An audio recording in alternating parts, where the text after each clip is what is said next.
Yeah, question, yeah. Question tonight is, tut, tut, tut.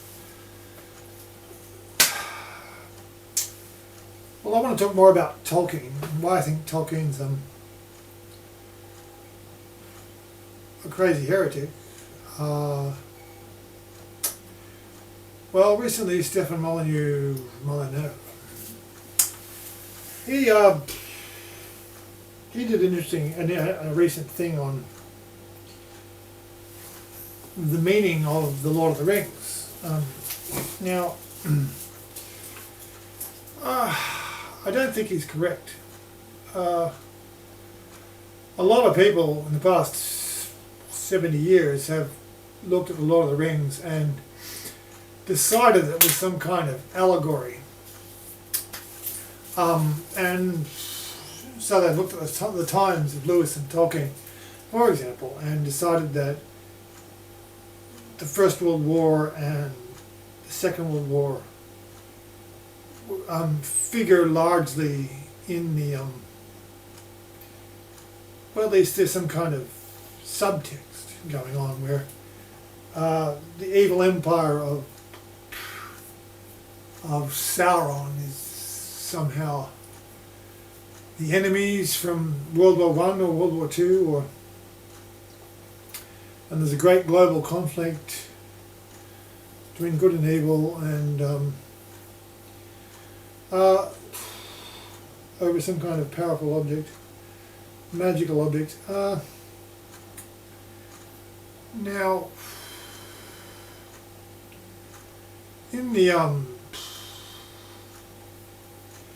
in the Crusades, there were actually, what did figure important were famous holy relics, and I think it's similar things go on in Islam. There's like the famous the spear that was found in Syria, I think it was supposed to be the spear that Jesus' side was pierced by, and there was, well, all manner of fragments of the true cross and the bones, along with the bones of saints and other things like that.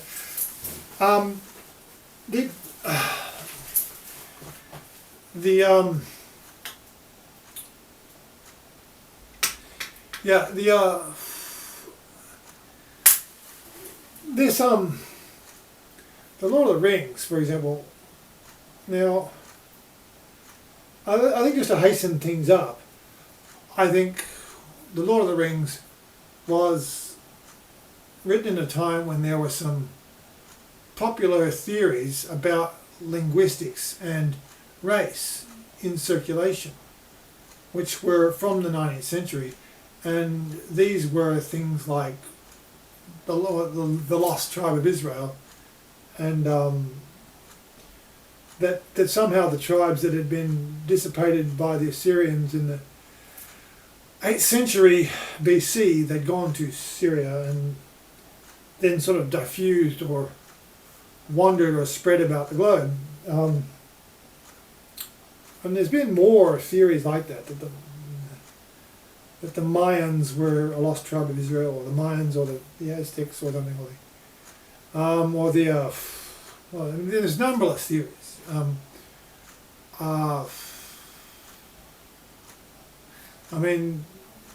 But one of the versions of the theory, which had a lot of traction in Europe, was that the Hungarians were the lost tribe of Israel. And I've a long-time friend of my father's. My father was a Yale linguist who taught in Sydney at Macquarie for many years, but he was a linguist. So I grew up a little, at least conversant with some of these things, but he had an old friend, Attila Flink, who was an amateur linguist who adventured around the world, and he was into this sort of thing.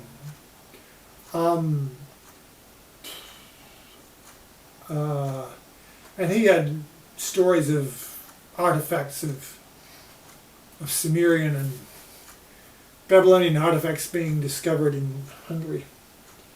Anyway, be that as may, there was this theory in the 20th century that the Hungarians were somehow a lost tribe of Israel.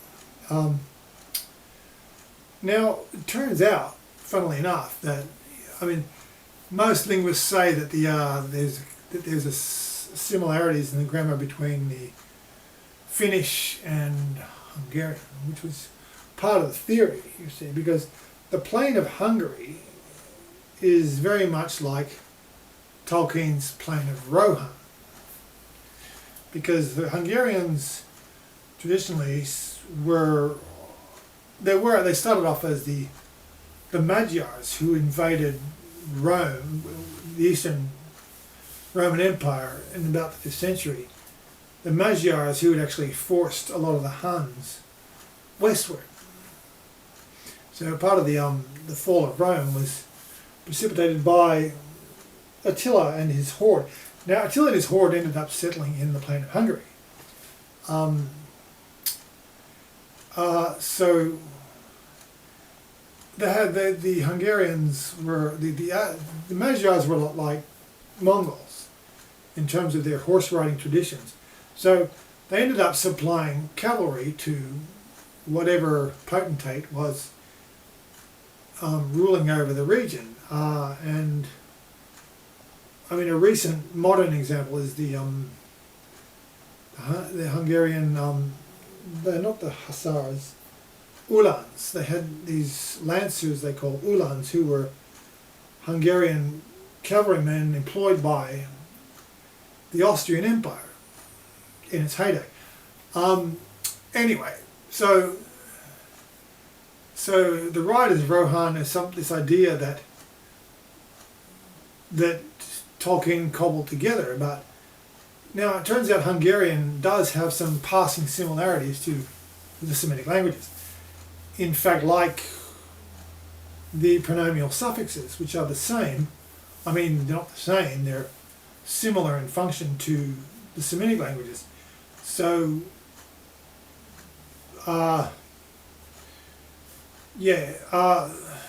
anyway, so that's why they're called Rohirrim, because using this Hebrew plural.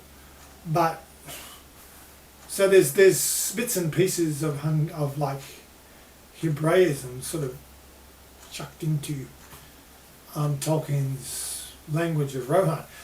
But anyway, the fact, see, obviously that's why they're called Northmen. They were originally from the north because they're originally from Finland, or the Middle Earth equivalent of Finland, which was, you see, then that's the whole analogy between Middle Earth and Europe.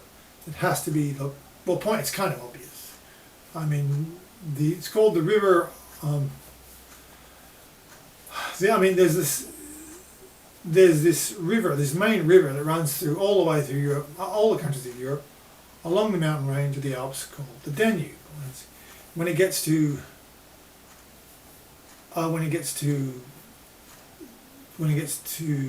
Hungary, it changes its name to the Ister. It's called the Duna by some of the Slavic countries. But the great river in Middle Earth is called the Anduin or something, and it runs from way north, the lonely mountain where the Hobbit took place, the story of the Hobbit took place, and it runs all the way down to the Gulf of Thingamy. But it runs past the river of the city of Osgiliath. Now, it seems to me obvious that the ruined city of Osgiliath corresponds to Constantinople, or now Istanbul, and the bad guys of Mordor correspond to the Turks, and the Tower of Gondor corresponds to Vienna, and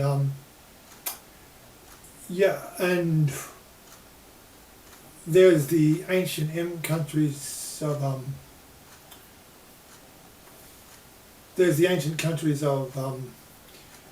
Arnor and Gondor, which are roughly correspond to the northern and southern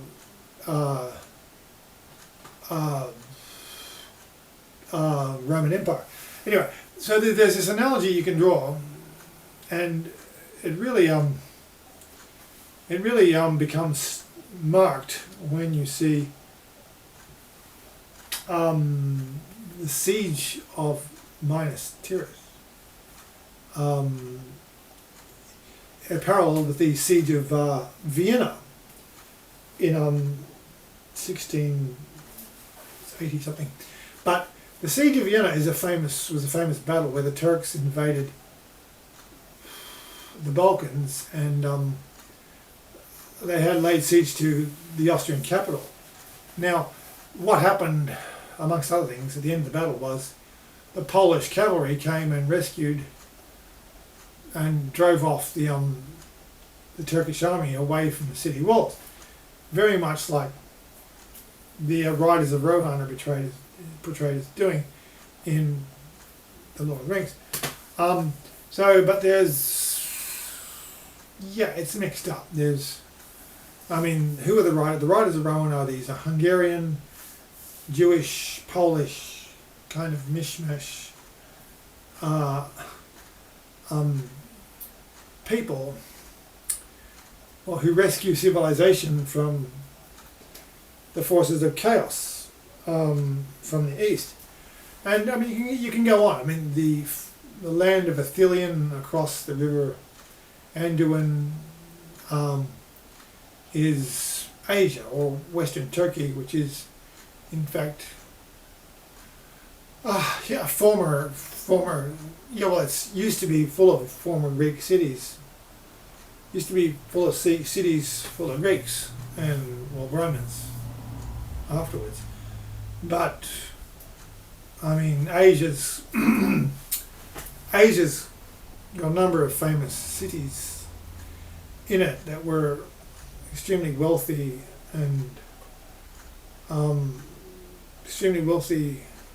cities on a very fertile land. And there's Smyrna and Bergama, and now there's Smyrna's not called Izmir, but there's the 7 cities in the Book of Revelation that are in Asia, which was originally a western province of Turkey. But there's these 7 cities. So you could go around and look at the Minas Morgul and Minas Ithil, which were originally, according to Tolkien, cities of the Númenóreans, but towers of the Númenóreans, which were taken over by the bad guy. But you could try to draw parallels between them and cities in Asia. Well, cities in Western Anatolia, it's called. The whole the lands west of Asia used to be called Anatolia. They're now called Anatolia, but they had different names 2,000 years ago.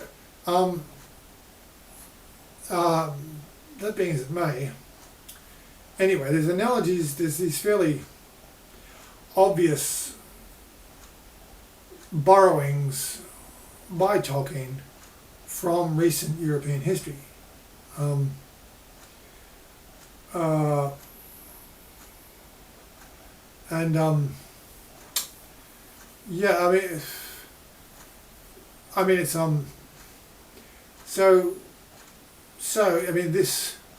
The Turks were heavily involved in the First World War, but they never got around to besieging Vienna again. But anyway, so really, I think you can make a far stronger case that that the Lord of the Rings is about the struggle between the Turks and between the Muslim Turks and the Christian West. I mean, you can and that seems a much easier case to make, and it's more as a fairy tale with universal themes. It's the good West versus the evil Muslim East. Yeah, it's kind of obvious. But moving on from that, a further question arises. I mean, are there Christian allegories in the Lord of the Rings? Which is a harder question to answer, because some people want to say the Lord of the Rings is like, is like C.S. Lewis fantasy world, and they expect to find clearer, more obvious allegories with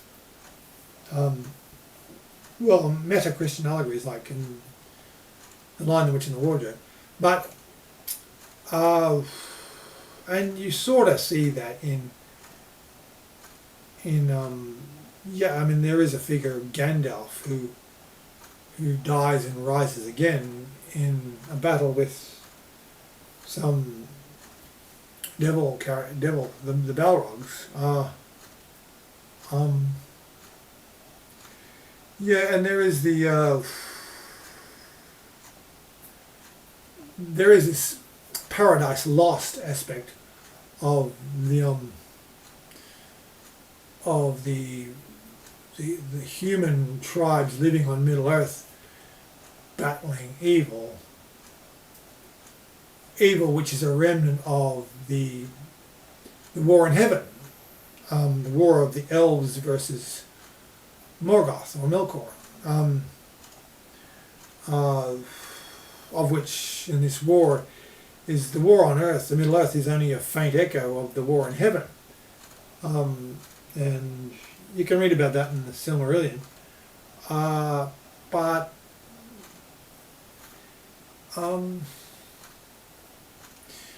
really, I mean, if you read the Silmarillion, what becomes obvious is Tolkien's heavy borrowing from Gnosticism and Mesopotamian paganism. I mean, I've talked before about these parallels between Mesopotamian religion and the Greek and the Roman and the Druid Norse religion, and the seven planets and the geocentric cosmology of the solar system and and the Platonic seven crystal spheres, and anyway, this stands out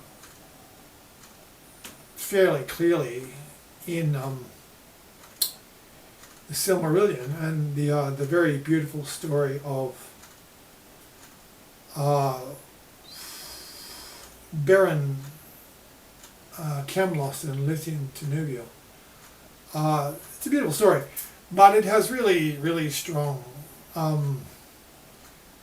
echoes of things like Orpheus and Eurydice, amongst other, not the only myth like that.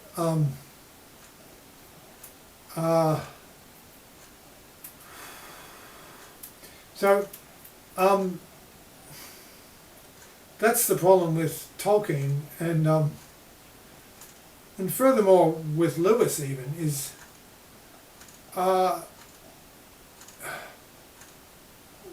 it's like what they've done is they've spent their lives soaking up fantasy and mythology of numerous provinces,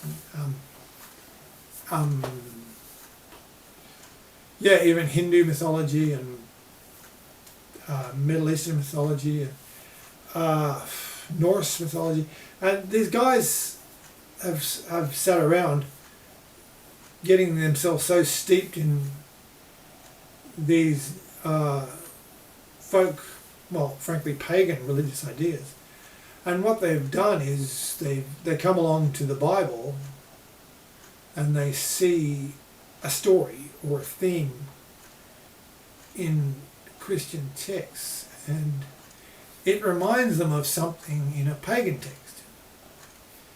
Now there might be some passing similarity, some superficial similarity, which is, and the superficial similarity, they declare some kind of equivalence between some pagan myth and some Christian theme, which is exactly what the Gnostics did. That was the Gnostic syncretic method, writ large. That's what they did. They would go through the Bible and they would find names in the Bible for God, perhaps, and then they would slap these gods onto. They would get these gods names for God in the Old Testament, say, and they would slap them onto the planet gods of mythology, and that's exactly, for example, the Kabbalah.